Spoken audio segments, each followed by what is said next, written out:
We find that organizations tend to confuse problems with capacity constraints or bottlenecks, right? Even if they're practicing the theory of constraints, they sometimes get confused. Okay, it happened again last week when we were in Spain doing a diagnostic of a company. We participated in the stand-up meeting, and they said, "Hey, the bottleneck is over here in this part of the factory." And we talked about it because, in fact, all it was a non-bottleneck, which had massive excess capacity, but they'd done a staffing problem and there was some absenteeism, so that resource got 2 days of work overdue in front of it, right? And so therefore, yes, it had to catch up. It was not a bottleneck. It wasn't a wandering bottleneck. It was a non-bottleneck that just had a problem, okay? And so you must avoid talking about the theory of constraints in this way, because if you do that, you won't be staying focused on the true constraint, the resource that chronically has less capacity than all the other resources in the system, right? And then you apply the 5 focus steps to exploit it better, get more throughput and all that stuff, right? Wandering bottlenecks are very, very, very rare in the real world, okay? People are confusing it with waves of work or quality problems, absenteeism and stuff, right? Those things have to be solved. They are not the capacity constraint, okay?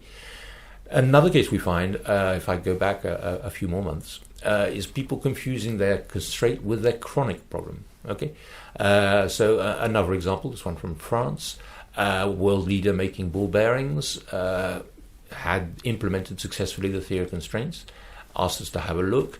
They described their capacity constraint as the rectification of the balls, right?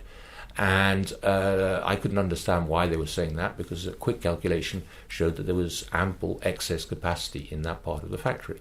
Okay, so we discussed it, and what was emerged was, in fact, it was their main quality problem. Right? What was happening was that they would make the outside and inner bearings. Okay, and then at final assembly they would add the balls and make sure that the ball bearing moved correctly, had no friction and stuff. Okay.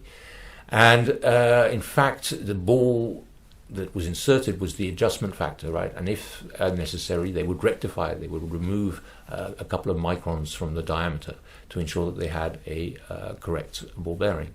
Okay, this, since it wasn't planned in the routings, happened at the last moment when the order was just about to be had to be delivered very soon. So there was a big panic, and so they spent much of their morning meetings discussing, these problems with batches that had to be rectified immediately, and it was late, and this, okay, and that hit a real capability issue that was later dealt with, right? But that was not a capacity constraint. Okay, so be careful when you're practicing the theory of constraints.